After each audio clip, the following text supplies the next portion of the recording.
Yon, so sa tingin ko, okay na tayo. Yes! Yon, so mga sir, kamusta kayo today? I hope you're doing fine in your house. Merienda time ngayon kaya inabala ko kayo. Yung mga questions nyo na tinanong nyo yesterday, tatalakayin natin today. Tapos yung ibang mga tanong, actually natanong ko na yung ibang mga questions na sagot ko na siya dun sa Facebook yesterday. Kaya yung iba lang yung mga sasagutin natin today, yung mga napili natin. Actually, may mga pinili ako dun sa notebook ko. Ito, nandito sa notebook ko. So ayan, so we have 33 viewers right now. So ito, simulan natin. May nagtanong si Benzanoid ba to sa YouTube? So ang question is, what got you into motorcycle? Paano daw ako napunta sa pagmomotor?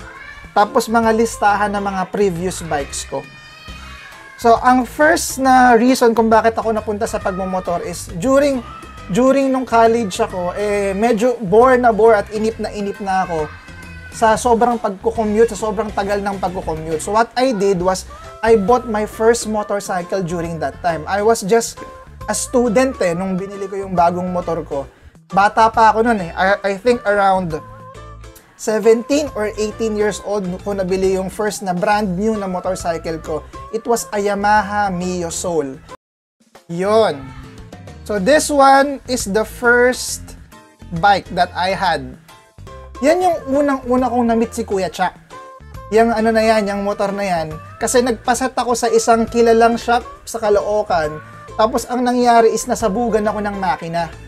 So, nung nasabugan ako ng makina, nagtanong ako sa mga barkada ko, sa mga tropa, pare, meron ka bang kakilalang mekaniko na malapit sa Novaliches na yung pwedeng maging barkada, yung hindi ka pagkakaperahan. Ang treatment sa ng tao is hindi ka customer, kundi isa kang kaibigan na humihingi ng tulong. So, nakilala ko si Kuya Cha, tapos ang ginawa niya, binigyan niya ako ng tips, yung mga kailangang palitan, tapos yung nabuo yung pagkakaibigan namin sa motor na to, mga sir. So, it was a Yamaha Mio 4. Ang sumunod sa Mio ko is a Raider 150. So, after ng Raider 150, yan yung bike ng anak ko, yung panganay ko, tapos yan yung black na Raider Reborn na 150. Tapos, yung pagkakasunod-sunod ng bike, medyo bilisan ko na lang. Yan. Next is yung Suzuki GSX-R 750. So, I hope you're seeing that, mga sir. So, medyo move ako dito para nakikita nyo ako. After ng Suzuki GSX-R 750, binenta ko to. Tapos, bumili ako ng... Nagkaroon ako actually ng Yamaha NMAX na color red. Okay, yan yung unang-una kong NMAX. Before yung NMAX natin ngayon. Tapos, after ng Yamaha NMAX, nagkaroon pa ako ng isa pang NMAX kapareho ng kulay ng NMAX ko ngayon. Ito naman siya. Yan yung sumunod kong NMAX. Color matte black din siya, pero hindi pa yung NMAX ko na ngayon, hindi pa ito yon, iba pa to Kasi mapapansin niyo yung side mirror nito, nakakabit siya dun sa visor. So, hindi pa yan yung pangalawa kong NMAX. Ay, hindi yan yung NMAX na ginagamit natin ngayon. Ito yung NMAX ko talaga ngayon. Okay, so this is the NMAX that I am using today. So, yan yung si U10. Ito yung naka 180cc natin. Tapos, yung mga big bikes ko, pakita ko siya sa inyo isa-isa. So, nagkaroon ako ng Versys 650. I hope you're seeing this one. Versys 650. Nagkaroon ako ng Aprilia Shiver 750. Nagkaroon ako ng R3, yung 300cc. Nagkaroon ako ng MT-09. Nagkaroon ako ng Kawasaki ER650. Tapos nagkaroon din ako ng yun yung FZ1000, yung R1 na naked naked yung makina. Tapos yung last na big bike ko is yung BMW R1200 GS. So, para sagutin yung tanong mo, Benzanoid, yun yung mga listahan na naging bikes ko, saka kung bakit ako nagmomotor ngayon, yun yung reason ko. Okay, number 2, ano ba yung trabaho ko, saka saan ko natutunan yung alam ko? Okay, ang trabaho ko talaga, mga sir, ito, ang trabaho ko po talaga, I am an engineer. Okay, I am an electronics engineer, a board passer, a licensed electronics engineer. Tapos kung ano yung natututunan ko ngayon sa kayo mga sinishare ko sa inyo, it's actually a mixture nung pagiging engineer ko saka yung mixture ng hilig ko sa motor. Okay? Most of the time kasi yung nilalagay ko sa motor ko saka yung nilalagay ko sa vlogs ko, it's either through my experience or nag-research talaga ako dyan, or pangatlo, hilig ko talaga yung magbuting-ting nung nasa school pa lang ako, nung nag-aaral pa lang ako. So, that's the reason why marami akong alam sa electricity, sa mga ABS, or sa kahit anong electronics, or kahit anong electronics man yan. So, kaya ako maraming medyong alam. Okay? Actually, hindi naman maraming alam. Medyo onti lang, tapos hahaluan ko lang ng konting research. Tanong yun ni Jericho Reyes. Okay? Number 3. Tanong to ni Charles Morshed. Morsh ba to or Morshed? Sabi niya, student na nakakabili. Paano daw, isa daw siyang student. Ang tanong niya sa akin is, Sir Mel, paano ako makakabili ng bago kong motor? Estudyante pa lang ako. Alam mo, sir, hindi ako naniniwala na porke estudyante ka lang, hindi ka na makakabili ng gusto mong motor. Lahat ng bagay kasi nakukuha yan sa sipag at tiyaga. Okay? Nung time na nag-aaral pa ako, I think first year, or second year or third year college ako noon, doon ko nabili yung Yamaha Mio Soul ko. Ako bumili noon, hindi ako tinulungan ng parents ko sa pagbili ng motor. Ang nangyari noon, I was a part-time teacher. Okay, second year college lang ako noon. I was a part-time instructor sa isang TESDA na vocational school. So, binabayaran ata nila ako ng, I think, 150 pesos per hour. 150 per hour. So, yun, inipon ko siya. Kaya ako nakabili ng Yamaha Mio ko. Actually, hindi ko naman nabayaran. Nakapag-down. Tapos, yun yung ginamit ko pambayad monthly.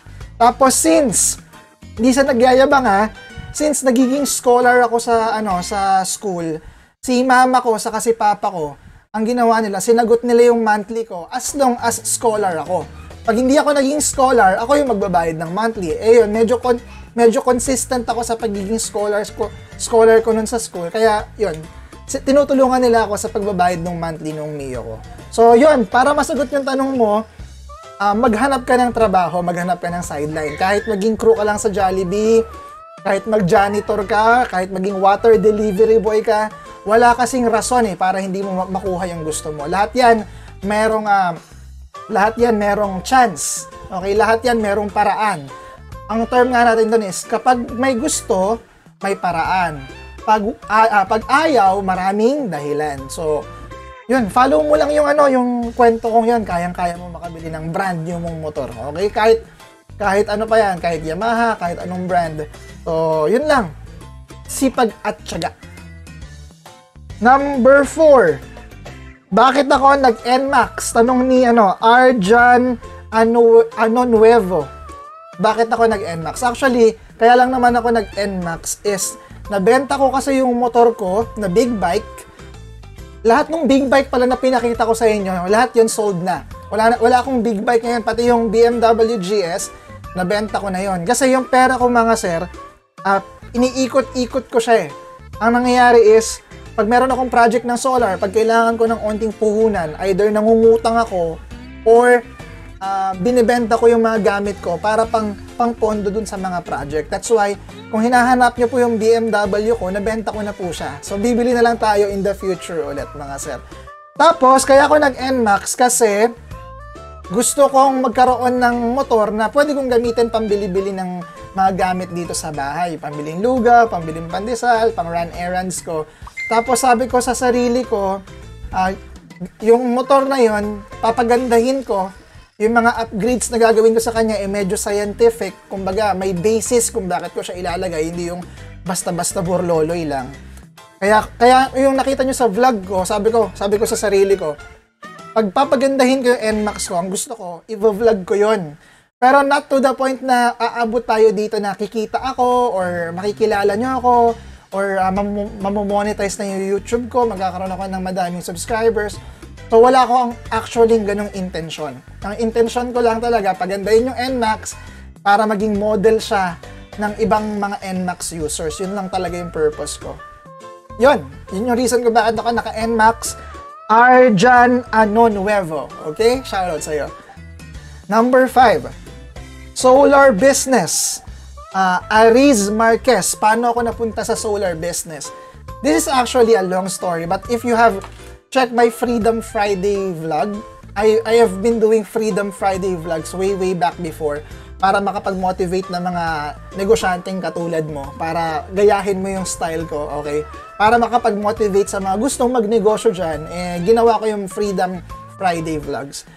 Ang reason is, I was a salesman before, okay? So, pag-graduate ko ng college, naging engineer ako for just a short period of time, siguro mga 1 taon lang. Tapos, napunta ako sa teaching, okay? Naging professor ako for 4 years sa UE, sa University of the East. Shoutout sa mga taga-UE dyan na nanonood, saka mga subscriber natin dyan na taga-UE. Tapos naging professor din ako sa Asia Pacific College.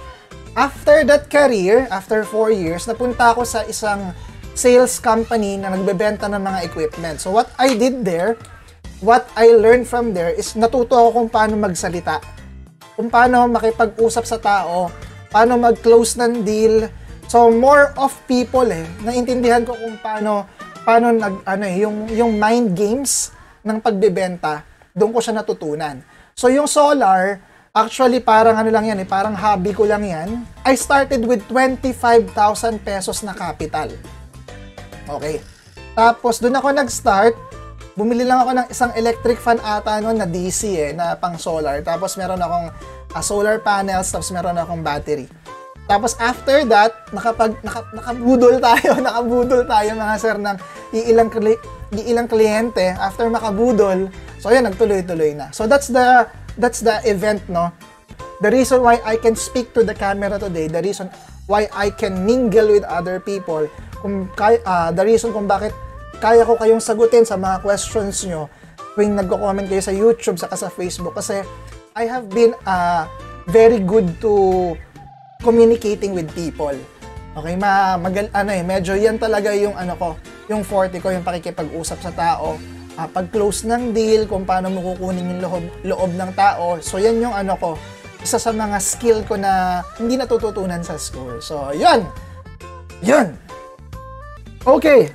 Punta na tayo dun sa second topic natin regarding kay NMAX naman. So first natin is, Sir Mel, paano yung maintenance mo kay Uten? Para nga pala sa nagpa-follow ng live stream na to na hindi kilala si Uten.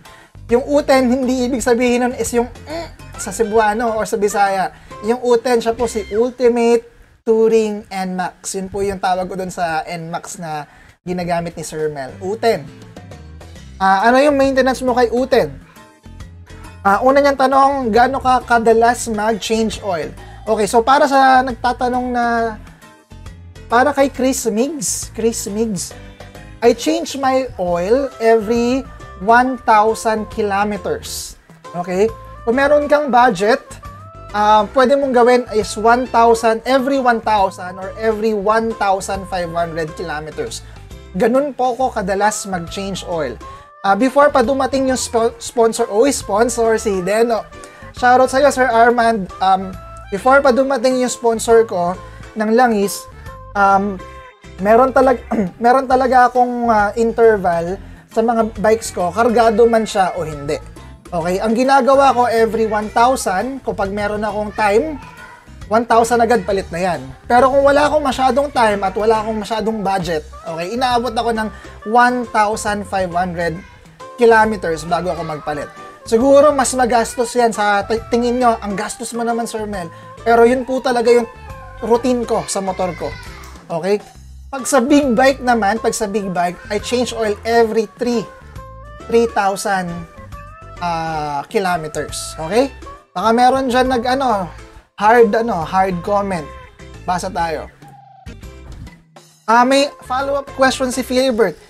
Oo, kahit fully synthetic pa yan, kahit yung pinakamagandang fully synthetic pa yan, every 1,000 or 1,500, nagpapalit na ako ng langis. Wala sa brand, wala kung mineral or semi-synthetic or fully synthetic, basta umabot ng 1,000 or 1,500, pinapalitan ko na siya. Ganun ako kagastos. Okay, ganun ko kamahal yung motor ko. Lalo na mas kargado na siya ngayon. So, kahit na stuck siya or kargado, yun talaga yung change oil interval ko. Okay? So, yun. Yung kasi yung tanong nyo eh. Okay? Hindi siya yung best change oil interval, but alam nyo, mas maganda yung maagang nagpapalit kaysa yung hinihintay nyo siyang matutong. Okay? Magkano lang naman yung langis? 150, 200, 300, di ba?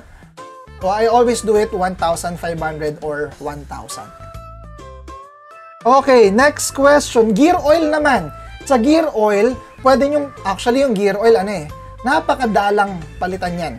Kahit magpalit kayo ng gear oil every 10,000, pwede nyo gawin yon. Pero, huwag nyo naman sundin yung sinabi ko. Pero, ang point ko lang, yung gear oil, hindi kasi yan dumihin, not unless mabaha kayo, o kaya not unless nasa isang lugar kayo na very maputik, parang ganun, very maalikabok. Okay? Ang gear oil, ang change oil interval ng gear oil, usually every second. Ibig sabihin, ganito. Nagpa-change oil ka ngayon, huwag ka muna magpalit ng gear oil. Doon ka na sa susunod magpalit. Every other. Okay? Example, nagpa-change oil ka ng 1,000. Huwag ka muna magpalit ng gear oil. Nagpa-change oil ka ng 2,000, palit ka ng gear oil. Okay? Nagpa-change oil ka ng 3,000, huwag ka muna magpalit. Change oil ka ng 4,000, palit ka ng gear oil. So, every other, laktaw. That's how often I change my gear oil. Kasi unang-una, mura lang din yung gear oil. Pero actually, in my own engineering opinion, yung gear oil, hindi agad-agad yan nasisira. Para lang medyo meron kayong peace of mind, di change oil kayo ng gear oil every other. Okay, next question. Ito, lagi nyo tong tinatanong eh. Tambucho para kay NMAX. Ano yung magandang tambucho para sa stock na NMAX? Or stock na Aerox? Or stock na Mio? Or stock na motor? The best na tambucho para sa stock na motor is stock pipe. Bakit stock pipe? Kasi, yung diameter ng tubo, yung tubo ng tambucho, kapag nagpalit kayo ng aftermarket na pipe, dalawa yan. Either sobrang laki nung diameter niya, nung outlet diameter niya, yung outlet pipe niya. Ang mangyayari sa motor nyo, susungaw. Ibig sabihin ng susungaw, wala kayong arangkada. Parang, isipin nyo pag maglalabas kayo ng sipon, okay? Pag maglalabas kayo ng sipon, tapos yung butas ng ilong nyo ganito kalaki. Okay? Pag suminga ka, anong mangyayari? Hindi mo halos maisinga yung gusto mong ilabas. Sa motor, ibig sabihin nun, pag ganun kalaki yung outlet diameter mo, yung buga ng hangin palabas, sobrang lakas na wala ka ng effort. Okay? Hindi maganda yung ganun sa makina eh. Kailangan kasi mayroong tinatawag na back pressure. So, analogy ulit. Kung sa ilong, 'di ba, mas masikip yung ilong mo, mas madali kang nakakasinga. Yung effort mo para suminga, onti lang. Okay? Mas maganda, mas energy efficient kasi onting ganun mo lang labas na agad. Yun yung maganda dun sa yun yung maganda pag yung stock pipe ka lang para dun sa stock engine mo. So I hope you get the idea. Ngayon kung may makikita kayong pipe na same ang diameter dun sa stock diameter, I think ang meron RS8 ata or Apido. Check nyo na lang hindi ako sure Kapag pag nagpunta kayo dun sa shop, pa-check nyo yung sukat ng outlet diameter dun sa stock pipe nyo. Kung onting-onti lang yung diferensya, go. Okay? Pero pag medyo malaki, ano ba yung mga malalaki? Sample, JVT version 3. Ang laki ng outlet diameter niyan. R9 Misano. Ang laki ng outlet diameter niyan. Yung mga high speed, yung cha na tambucho, yun malalaki yung diameter nun. So ang nangyayari diyan, susungaw lang. Puro ingay lang yung magiging tunog ng Mio nyo, ng NMAX nyo, ng Aerox nyo. So again, stock pipe, stock engine. Pwede ring aftermarket pipe na stock yung outlet diameter tapos stock yung engine mo. Ngayon, meron pang follow-up question Sir Mel, nagpalit ako ng tambucho. Nagpalit ako ng panggilid ng Aerox ko or ng NMAX ko. Pwede na ba yun para mag-pipe ako? as what I've said, ang pinag-uusapan natin is engine, hindi yung panggilid. Okay? Kasi kahit anong gawin mo dyan, pag ginalaw mo yung CVT or ginalaw mo yung panggilid mo, tapos nagpalit ka ng tambucho, may magiging effect yan. Either magkakaroon ka ng magandang arangkada, pero mawawalan ka ng top speed. Or, pwede ka magkaroon ng top speed, pero patay naman yung arangkada mo. That's the reason why, pag nagpapalit ka ng tambucho, very, very, very minimal lang talaga yung natutulong niya sa performance mo. Ang nangyayari lang talaga is more of aesthetic or forma ang habol mo dyan, or yung tunog ang habol mo sa kanya. So, yun lang. Basa muna ako ng comments kasi baka mamaya binabash nyo na ako dito. Okay, next question tayo. May nagtanong, ang pangalan niya sa YouTube, Punyeta ka. Punyeta ka din. Buisit na pangalan yan, Punyeta ka. Ano daw masasabi ko sa NMAX 2020? Okay, that's a very nice question actually. Ang NMAX 2020, marami siyang magandang bagong features. Unang-una, gusto ko sa kanya yung traction control. Tapos pangalawa, gusto ko yung keyless. Okay, kasi alam niyo darating yung araw, halos lahat ng motor magiging keyless na. Tanggapin na natin na yung DeSuze, oo naman maganda yan kasi ano yan yan yung conventional, yan yung traditional. Pero looking in the future, papunta dun sa future, lahat ng motor, lahat ng kotse magiging keyless din yan in the future. Alam niyo yan, ang astig kaya nun, keyless yung motor mo. So, yung keyless, ano yan una astig, tapos pangalawa may security yon kasi wala silang pagtutungkaban or wala silang pagsusuksukan ng mga screw para dun sa mga magnanakaw. So, additional security feature yun para sa akin. Tapos pangalawa yung traction control kasi gusto kong ma-review yun para gusto kong maintindihan nyo kung paano gumagana yung traction control. Okay, traction control, bigyan ko lang kayo ng brief idea. Ang ibig sabihin nun is kapag napiga mo yung throttle mo sa buhanginan, okay? Ang traction control is different from preno. Ang preno is ABS. Okay? Ibig sabihin tong ABS, preno ang kinokontrol.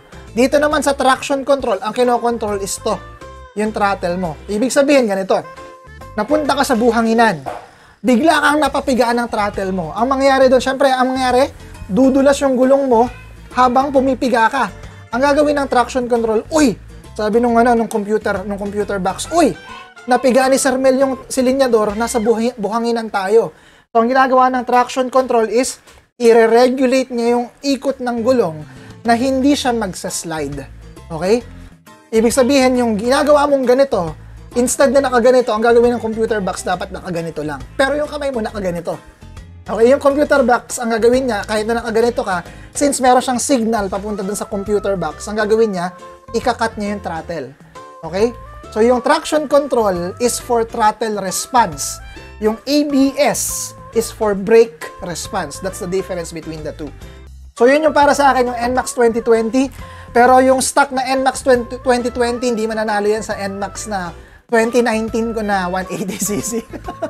Yun lang yung masasabi ko. Okay? Good luck sa kanya. Pero sa stock lang sa stock. Number 4. May nagtanong, sabi niya, ang pangalan niya is Kobe. Kobe the Beagle. Kobe the Beagle, Ram Air, tungkol sa Ram Air.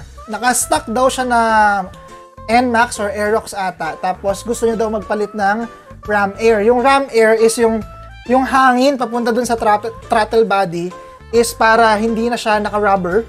Tapos maglalagay daw siya ng air filter na medyo basbukas. Okay, ganito Nung time nung Mio, saka ng Raider, and so on, pag nagpapalit ka ng air filter na mas unrestricted, yung kumbaga parang medyo open na siya, para mas humina, ang nangyayari is pwedeng maging mas lean. Ibig sabihin, mas maraming hangin yung pumapasok kaysa dun sa gasolina. So, hindi na balance. Nung time na mga karburador, madali lang yun lalagyan mo lang ng panibagong jettings ng karburador mo, papalitan lang ng jettings yun, okay na agad yung motor mo, hindi na siya magiging lean. Ngayon, ang problema, pag nagpalit ka ng ram air intake, nagpalit ka ng high flow na filter sa stock na Aerox or NMAX mo, ang pwedeng mangyari dyan is pwede ka maging lean. Okay? ang pwedeng gawin ng mekaniko mo is i-adjust yung AFR mo, yung air to fuel ratio. So, pwedeng gawin nyo ni Kuya Cha. Kuya Cha, shoutout sa'yo.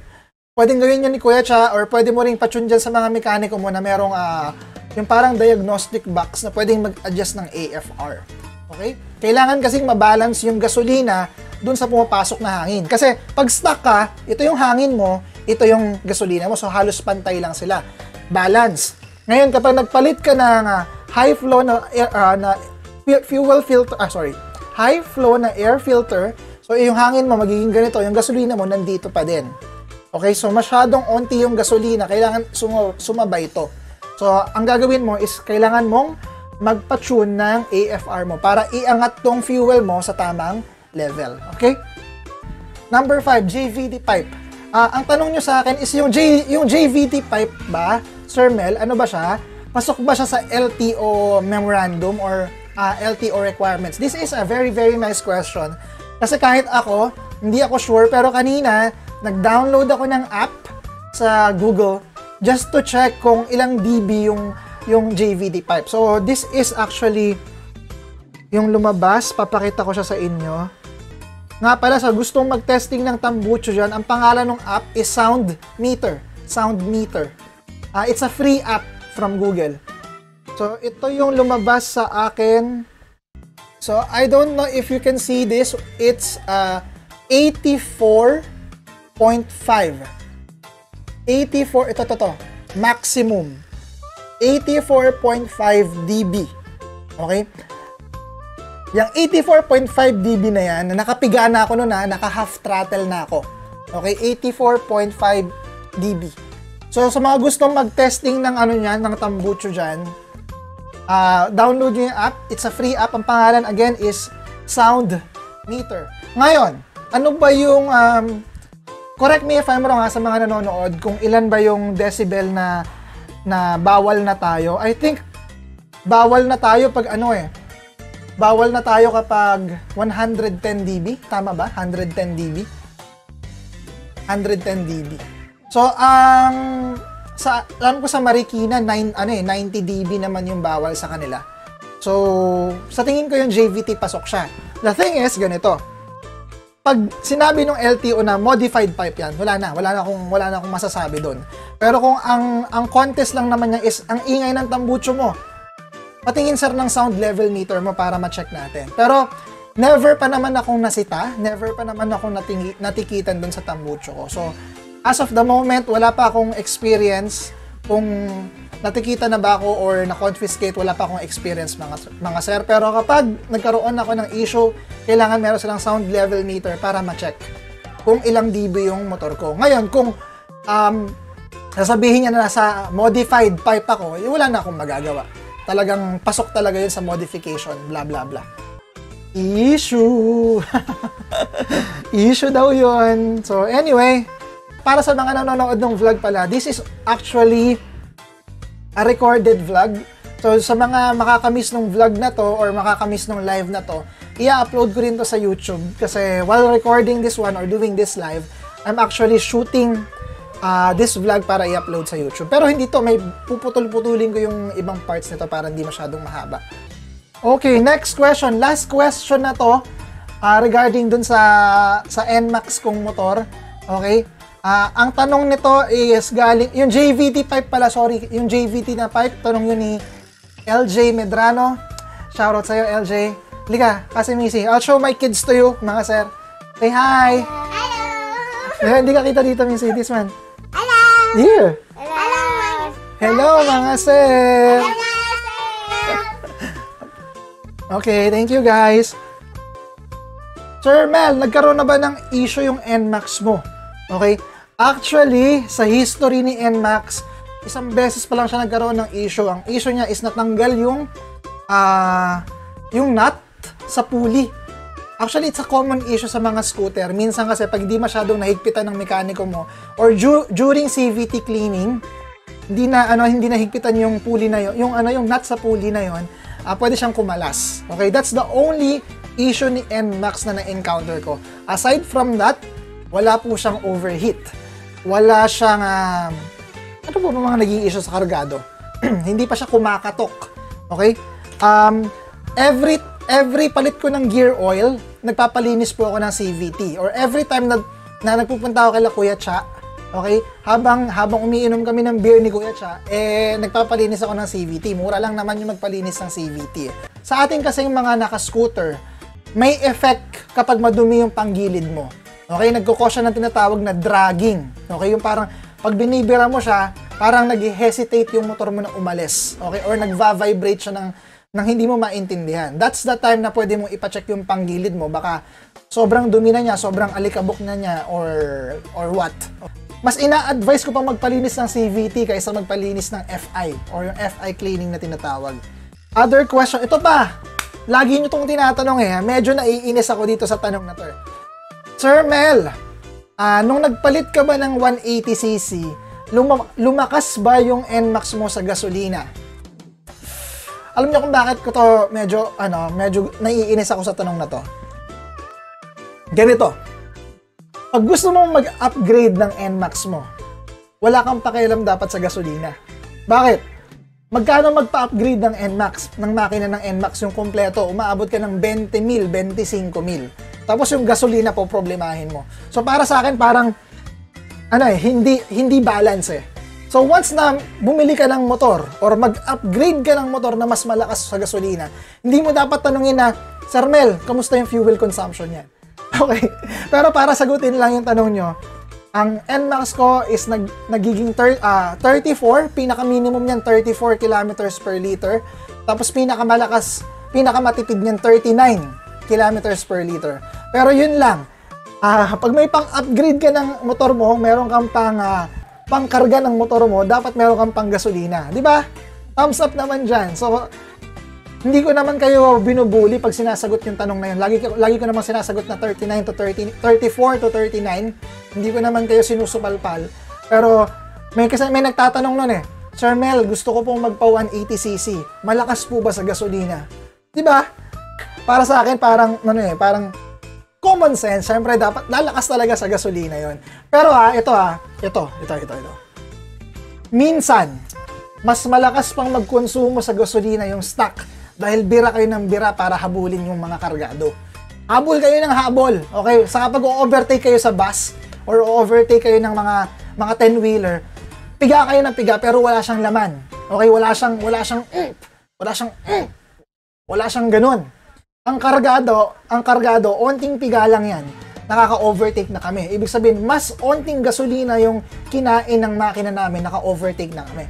Okay, saka pag dikdikan, pag long ride, yung mga yung dapang timawa, alam niyo yun, yung dapang timawa, ito yung handlebar mo, nakaganyan ka, yan. Ang stock, gano'n na yan. Ang takbo lang, 120 or less than 120, mga 115, 118. Ang kargado, ganyan lang yan. Tatawanan. Hi.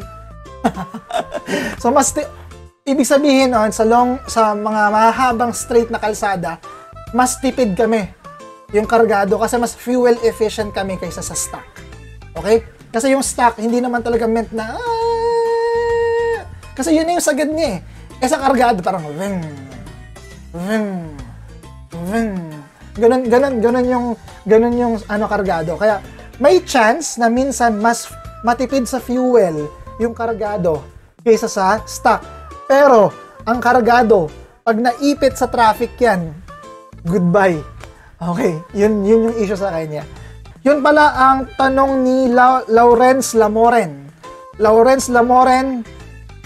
Tinanong niya yon. Shoutout sa inyo mga frontliner ng Bureau of Fire Protection in Mindanao. Shoutout sa inyo mga sir. Siya yung nagtanong nung tanong regarding sa naging issue ng NMAX ko. Sir Philibert, sa inyo na-inspired ako mag 180cc. Amount of vlogger once said, hindi ko hinahabol ang top speed. Tama, hindi ko kasi habol talaga yung top speed. Maraming nagtatanong sa inyo kung anong top speed ng NMAX ko. Sasagutin ko na yan before ako magbigay ng load. Ang top speed ng NMAX ko is 148 km per hour. 148. Hindi pa ako naka-racing ECU na 148 km per hour. Tapos sa GPS, I think it's 141 or 142. So, pag in-average mo yung dalawa, siguro I'm running 144 Yung tunay na speed nun, mga 144 kilometers per hour. Ngayon, kailangan bang ipagyabang ko yun?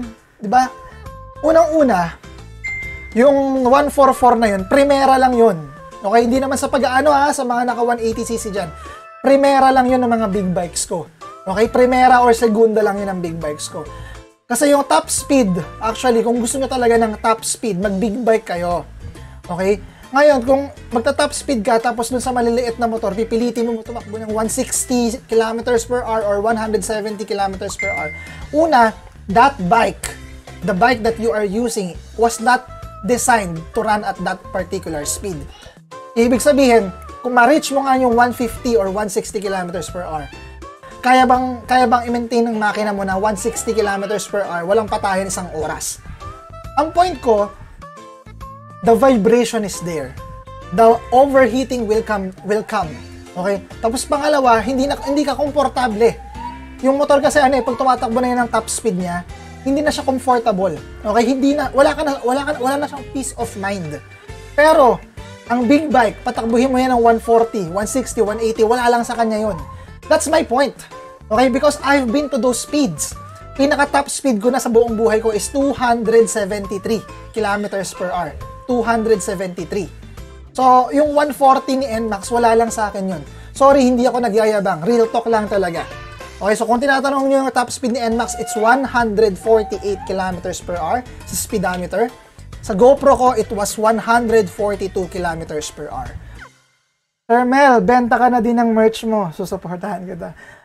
Alam nyo, sabi ko nga sa inyo, when I made this vlog, when I made my Facebook page, when I made Sir Mel, I really not, wala talaga akong intention na kumita. Okay, wala akong intention na magpa-sponsor. Ang intention ko lang talaga is gumawa ng mga scientific, technical vlogs na related sa pagmumotor. Ang dream ko actually is makapag-create ng motor or makapag-create ng mga reviews na yung mga high-tech na mga equipment para sa motor, yung mga mamahaling helmets, yung mga ganon, yung mga bang for the buck na auxiliary lights, yung mga tamang ginagawa na instead na ganito yung gagawin mo sa wire para hindi masira yung warranty mo, may kailangan kang bilhin, yung mga ganon. Parang gusto kong maging parang mga technical news channel regarding sa pagmumotor. Pero nagmo-motovlog ka, at the same time, tinetesting mo yung equipment na yon, tapos at the same time, sineshare mo dun sa viewers mo kung ano yung ginagawa mo. So, yun yung talagang purpose ng channel ko. Yun talaga yung purpose ko, kaya ginawa ko tong Facebook page ko as yung YouTube channel ko na Sir Mel. Pero I was not really planning na mag-monetize yung channel. So, siguro binigay lang ni God sa akin na siguro maraming natutuwa din sa mga kalokohan na pambubudol ko sa inyo. So, maraming salamat sa suporta. Pilipino, regarding sa merch, siguro kung magkakaroon ako ng merch, pili lang or onti lang, siguro sa mga, hindi talaga siya parang profiteering. Okay, hindi yun yung gagawin kong way para kumita ako. Kasi yung solar naman, binubuhay ako ng solar ko. Itong pag-YouTube, it's really not just a hobby for me. Hobby lang natin talaga to. Pero kung sakaling palarin tayo, someday, na ma-achieve natin yung goal ko talaga na maging sikat tayo na moto, technical, scientific vlogger, why not, right? Diba?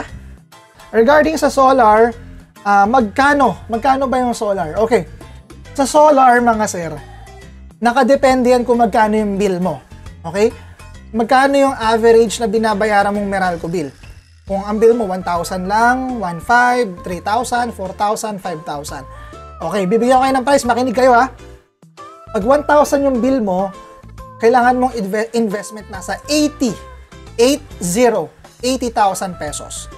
Pag ang bill mo nasa 2,000 pesos, kailangan meron kang mga budget ng mga 100,000 pesos.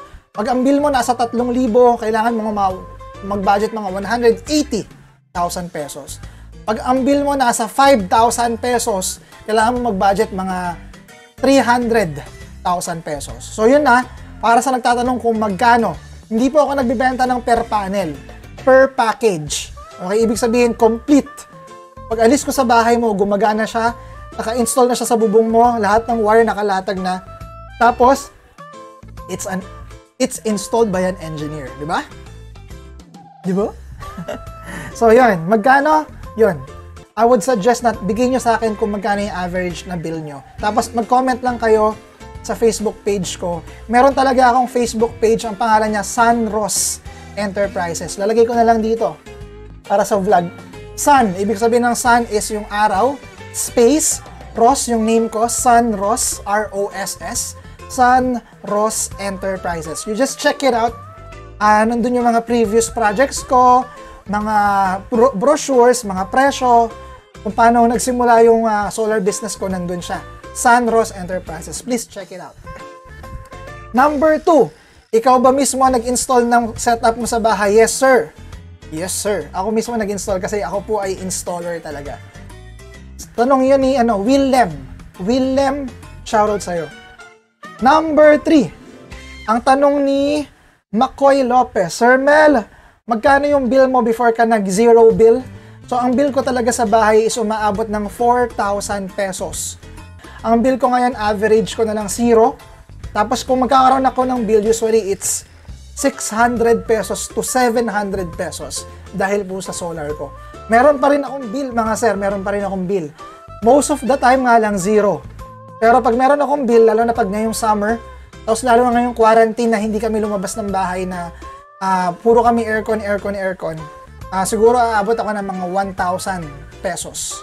Pero halos magdamag na kami naka-aircon nun 1,000 pesos. So, sobrang baba nun para sa akin. 3 aircon ko, isa sa sala, 2 sa kwarto. So, 3 yung aircon ko. So, murang-mura na yun, 1,000 pesos per month. Okay, yun nga lang, yung in-invest ko sa bubong ko, nasa 300,000 pesos. Okay, it's an investment kasi pangalawang tanong dyan, gaano katagal magtatagal yung solar mo? 25 plus years. Number 4. Ang tanong niya is Angelo Magsipok, siya yung nagtanong. Angelo Magsipok, shoutout sa'yo. Thank you sa time sa pagtatanong nito. Ano ang appliances mo sa bahay? Okay, meron po akong 3 aircon, nasagot ko na yung kanina. Meron po akong aquarium, 2 aquarium. Meron akong ref, meron akong microwave, meron akong range hood. So, lahat ng pangbahay, meron akong computer na ginagamit pag vlog. Lahat ng basic appliances. Pero dun sa aircon pa lang, yung 3 aircon ko pa lang, lugi na si Meralco dun, di ba? Others na tayo. So, ang others natin, may nagtanong regarding sa YouTube naman, nagtanong ulit. Tanong ni Herbert Daggio. Paki-explain naman, Sir Mel, yung cooling system. Actually, it should be a separate vlog. Kasi medyo technical yung cooling system. Pero, there are 3 types of cooling system para sa motor. Merong tinatawag na air-cooled sa hangin lang. Meron tayong tinatawag na oil-cooled, yung langis. Tapos, meron tayong tinatawag na liquid-cooled. Yung air-cooled, ibig sabihin ng air-cooled, hangin lang yung nagpapalamig dun sa makina. Air-cooled, yan yung XRM, Wave, ano pa ba yung mga motor na yan? Suzuki Smash. Okay, yan yung mga air-cooled. Ibig sabihin, wala kayong makikita yung parang radiator niya. Okay, kumbaga yung hangin lang, yun yung nagpapalamig dun sa makina. Air-cooled engine. Ngayon, ano naman yung oil-cooled? Yung oil-cooled, yan naman, alam ko yung Raider 150, it's an oil-cooled Ang oil-cooled, ibig sabihin yung langis ng makina, umaakyat doon sa parang radiator, pero imbes na tubig yung dumadaan doon sa radiator, ang dumadaan sa kanya, langis. Okay, yung langis yung pinapalamig ng hangin. So yung hangin, pag tumama yun doon sa radiator na yun, nandun yung langis sa loob, lumalamig ngayon yung langis. Which in turn, lumalamig yung makina. Okay, yun naman yung oil-cooled. Yung liquid-cooled, ibig sabihin na naman ng liquid-cooled, may tubig dun sa makina, tapos yung tubig na yun umaangat sa radiator, tapos ito yung radiator mo, pag dinaanan ng hangin, okay, or merong fan, lumalamig ngayon yung tubig, or yung coolant, pag lumamig yung coolant, lalamig ngayon yung makina mo. Okay, kaya siya tinawag na liquid-cooled. Again, air-cooled, wala kayong makikitang radiator doon. Talagang makina lang sa karburador o kaya yung throttle body niya. Wala kayong makikitang yung parang radiator. Okay? Yung oil-cooled naman, meron siyang linya doon, pero ang dumadaan doon langis. Okay? Tapos usually, ang oil cooled, wala silang fan. Yun yung makikita mo sa oil cooled. May radiator siya, pero wala siyang fan. Okay? Ang liquid cooled, meron siyang radiator, tapos meron siyang fan. Okay, yun yung napansin ko ha. Please correct me if I'm wrong. Ang NMAX saka Aerox, wala siyang fan pero meron siyang blower. Okay, yung blower na yun, pag umikot yung makina, yun na yung nagpapalamig dun sa radiator. Okay, yun yung different types of cooling system. Number 2. Tanong ni Justin Luis de la Cruz. Justin Luis de la Cruz, shoutout sa'yo. Ano daw yung susunod kong bibili na big bike? Tingin nyo. Sinong makakahula? Comment nga kayo kung ano yung brand ng gusto ko ulit na bibili na big bike. Comment nga. Bibili pa rin ako ng GS. Okay? Bibili ako ng R1200 GS or R1250 GS. BMW pa rin. Okay? Pero, kung papalarin tayo dito sa YouTube at Facebook, bibili pa ako ng isang big bike. Gusto kong bumili ng MT-10. Yamaha MT-10. Yun talaga yung dream ko. Pero alam nyo, meron akong isang gustong panaginip eh. Ang gusto ko talaga is, sana pagbigyan tayo ni Lord na makapag-review ako ng mga big bikes.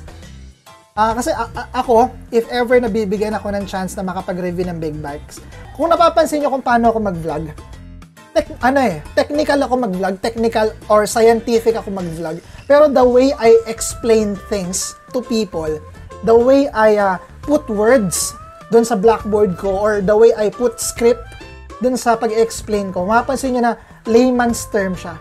Kaya ko kasing i-convert yung something technical into something that can be absorbed by a layman.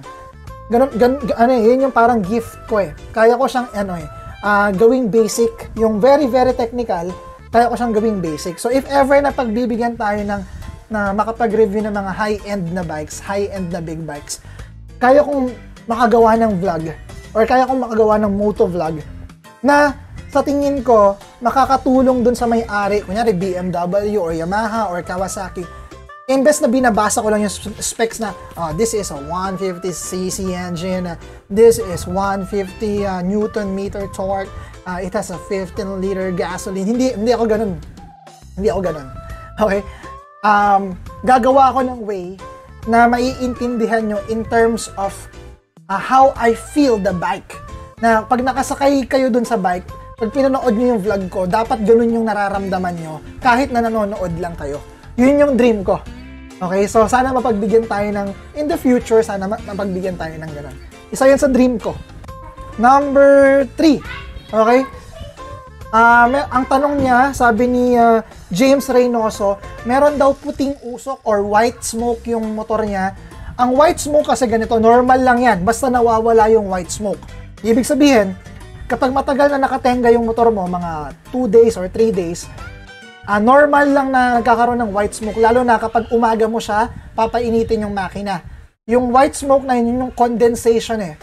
Minsan kasi may parang tubig dun sa tambucho natin na pag inon mo yung makina mo, may lumalabas na white smoke. Pero dapat nawawala agad. Okay, within 20 seconds or 1 minute, dapat mawawala din siya agad. Okay, number 4. Ang tanong, sabi ni RD de la Cruz, scooter o decadena? Okay. This is a battle of religion eh. Parang pinagbangga mo yung Katoliko saka Muslim. Scooter saka decadena. Mas magandang tanong, ano ba yung nasa puso mong bili na motor? Parang ganito. Sniper saka Raider versus Aerox saka NMAX. Okay? Meron talagang kanya-kanyang advantage yung scooter sa yung decadena. As I've said, this is a battle of religion. Parang pinagbangga yung Muslim sa Katoliko. Hindi ko pwedeng sabihin na mas maganda yung decadena or yung scooter kasi pareho akong meron nun. Pareho ako nagkaroon nun. Meron siyang kanya-kanyang advantage. Ang decadena, mas madali siyang i-maintain. Kasi decadena eh. Ang scooter, mas mahal i-maintain. CVT eh. Okay? Ang decadena, shift ka ng shift. Primera, segunda, tercera, kuwarta. Ang scooter, piga. Pagod ka na, kami relax lang. Okay, yun yung may kanya-kanya silang ganda. Ang Decadena, mas matipid sa gas. Okay? Ang scooter, mas malakas sa gas. For sure. Fight me if I'm wrong. Laging mas malakas sa gas ang scooter kasi piga eh. Puro ka piga. Ang Decadena, mas mura ang parts kaysa sa scooter. Pero, mas maraming parts ang scooter kaysa sa Decadena nyo. Ang NMAX, mag-budget ka ng 20 mil, 30 mil, pogi na yung NMAX. Yung Decadena, medyo malaki yung gagastusin mo dyan para pumogi. Palit kang swing arm, palit kang ganito. Mas malaki yung gastos niya. Saka, mas maraming aftermarket, mas maraming pang-formang parts, pamormang parts yung scooter kaysa tong Decadena. Pero, as I've said, kung ano yung nasa puso mo, sundin mo. Meron nga akong barkada eh. Merong Decadena, saka meron siyang scooter. So, kung kaya nyo mag-budget ng dalawa, why not choose both of them? Kasi parehong may advantage yan, parehong may disadvantage yan. So, wala akong pipiliin sa dalawa. I love them both. Cadena, saka automatic, pareho kong love yan. Yun lang. So, sorry, wala akong pipiliin sa dalawa. Pareho silang may advantage, pareho rin sa may disadvantage. Okay, ito. Very controversial. Issue to issue. So, ang tanong is, magneto painting, paglilinis or pagpipintura ng magneto.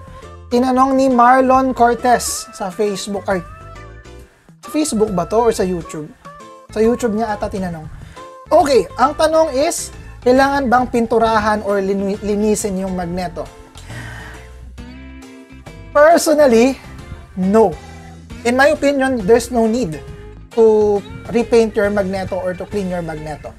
Yung magnet kasi ng magneto, embedded yun dun sa bakal. So ang nagkakaroon lang ng kalawang doon is yung surface, yung labas. Okay?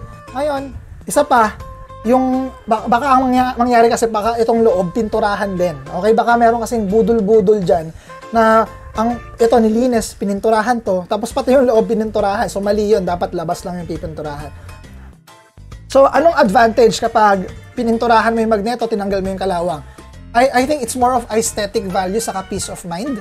So, para dun sa mga taong sobrang love nila yung Aerox nila, saka NMAX nila, or Mio nila, nagkakaroon sila ng peace of mind na alam nilang walang kalawang dun sa part na yon. Lalo na yung mga tao talaga na alam nila na malinis yung bike nila at proud sila na malinis yung motor nila. I think that's the main idea behind that. Na ayaw nilang nasa isip nila na ayaw nilang napapraning sila na merong kalawang doon. Pero actually guys, yung kalawang sa magneto, it's just normal. It's called surface rust. Surface rust. And surface rust is not bad. Ang mahirap is yung structural rust, yung nasa loob na yung kalawang.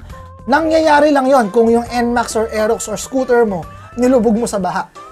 Okay? Or matagal siyang nababad sa baha. Or if ever na malapit kayo nakatira sa mga dagat-dagat. Okay, that's the time that I would personally recommend na linisin, pinturahan, tanggalin yung kalawang ng magneto nyo. Pero if ever na you're living here in the city, you're using your bike for daily purposes, pang motor-motor nyo rito sa Manila, I think you don't need to do that. There's no need. It's want. Magkaiba kasi yung need sa want. Pag sinabing need, kailangan. Pag sinabing want, gusto mo lang. So, yung paglilinis ng magneto, dalawa yan. Kung structural rust, ibig sabihin, nasa loob talaga yung kalawang. Mayroon ng problema, pwede siyang mag-cause ng problema kasi nga, structural rust na. Yung makapit na kalawang. That's the time I would recommend for you to clean it. Pero kung surface rust lang, there's no need. Yung pagkakaiba ng surface rust saka structural rust, so, sana nag-gets nyo yung pagkakaiba ng dalawang yun. Kung hindi nyo nag-gets, i-google nyo lang yung pagkakaiba ng surface rust sa structural rust. Okay, yun yung reason ko kung bakit ako hindi nagpapapintura ng magneto ko. Okay, that's it. Wala na pala akong tanong. Yun na pala yung mga tanong ko. Okay, here, nandito na tayo sa last part ng vlog natin. Magsha-shoutout lang ako ng mga taong nagpapa-shoutout. Mr. Dance Zerk, shoutout sa'yo. Waturi di Masangkay, shoutout sa'yo. Victoria Barbie, shoutout sa'yo. Merk or Mark David Lomboy. Mark David Lomboy, shoutout sa'yo. Bilog PH, Bilog PH. This is Potpot. Si Potpot ata to. We have Nelson Ramacha, shoutout sa'yo. Motoneg TV, shoutout sa'yo. Ito yung kapitbahay ko, yung cute na babae dyan sa kanto. Ayumi Suavilio, shoutout sa'yo. Sana napapanood mo tong vlog na to, shoutout sa'yo. Tapos, Mark Jovin TV. Unahin ko muna to nandito sa sa notebook Mark Jovin TV, shoutout sa'yo. Number 10 is Wensley Vlog. For the Boys Group. Siguro palagi kayo nagiinom kasi For the Boys Shoutout sa'yo. Ava Moira Rehilme. Ava, this is my friend in my previous office. Shoutout sa'yo. Sana safe ka kung nasan ka man ngayon. Richard Tamayaw. Richard Tamayaw is one of my avid subscribers and friends as well since I started my channel. Hindi ko talaga siya totally kilala pero dahil sa Chermel na vlog nakilala ko si Richard Tamayaw. Shoutout sa'yo. Norvs Punzalan. Shoutout. Patrick De Castro of Motojap TV. Shoutout sa'yo. Kuya Ners Motovlog. Shoutout sa'yo. Angelo Romero. Shoutout. And RN Cabiles. Shoutout. Saka last but not the least, Papa Emo TV. Shoutout sa inyo. Dito na tayo sa live chat. I'll be ending this live stream within 5 minutes. Ito pa pala na, hindi ko nabanggit sa inyo, no? Hindi kasi ako mekaniko. Kaya ayaw kong actually gumawa ng content or topic na regarding sa pagkarga or regarding sa mga pag-repair ng motor. Kasi hindi po ako mekaniko. Yung mga ginagawa kong vlog, kung sa tingin nyo is very technical ako, it's just the way I speak. Pero hindi po talaga ako mekaniko. I'm a moto vlogger with an engineering side. So, I'm a moto engineer, parang ganun. So, if ever na hindi ko po nasasagot yung tanong nyo regarding sa pagmemekaniko, maghanap na lang po kayo ng ibang moto vlogger or ibang motorcycle YouTube channel kasi hindi po ako mekaniko. So, yun lang mga sir. Sana nag-enjoy kayo sa vlog na to. Till next vlog ulit or till Facebook Live ulit. Sa mga nananatili sa 20 na subscribers natin or 20 na followers natin, maraming salamat sa inyo. I really appreciate it na nagbigay kayo ng time. I have been doing this Facebook Live for 2 hours and 6 minutes, mga hayop kayo. Sobra yung heartfelt thank you ko. Kasi yung 20 na yan, kung nasa isang classroom tayo, marami yung 20 tao na yan. Pero kung basta 20 kayo na solid, okay? Sa akin kasi mas gusto ko yung quality kaysa quantity. Mas gusto ko yung mga kaibigan na quality kaysa sa mga kaibigan na quantity pero mga ampaw naman, di ba? Pag sa suntukan, hindi mo maaasahan. Pero yung 20 na to, siguro pag nakipagsuntukan ako, makikipaglaban tong 20 to eh. Puta, 2 hours kang nag-antay sa akin eh. 2 hours mo akong pinapanood, hindi ka ba nagsawa sa mukha ko? Diba? So, mas gusto ko talaga yung quality kaysa quantity. Kahit na magstay lang tayo sa 30,000 subscriber, okay lang sa akin eh. Basta solid kayo eh. Basta yung quality ng mga subscriber ko, para yung content ko quality rin. So, I would rather choose a small subscriber, a small amount of fans na solid, di ba? Para pag nag-ride, at least onti lang yung ima-manage ko. Di ba? Para hindi yung pag, di ba? Ang dami. Pero syempre gusto rin natin yung ganung fame, di ba? Darating din naman tayo doon. Pero ang point ko is, I would rather wait na dahan-dahan lang yung pag-angat natin kaysa yung aangat tayo agad. Walang ganon.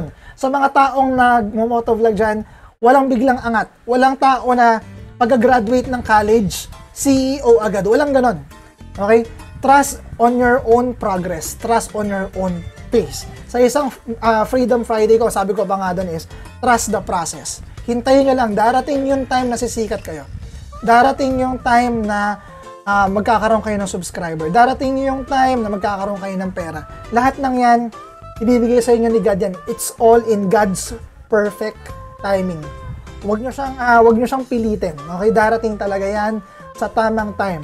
Huwag kayong masyadong ma-frustrate, huwag kayong masyadong malungkot, huwag kayong masyadong ma-depress kung di agad dumarating sa inyo. I myself waited for this time na magkaroon ako ng mga ito mga followers or subscriber na to, hinintay ko yan, okay? Pinagdasal ko sila at gumawa ko ng magagandang content para dumating sila. So, yun lang. Ang sakit na lalamunan ko, bilib na bilib ako sa mga taong nandito pa rin. Sana may napulot, sana may natutunan. Thank you sa pag-share. Maraming salamat sa inyo. Yes, sir. Bye!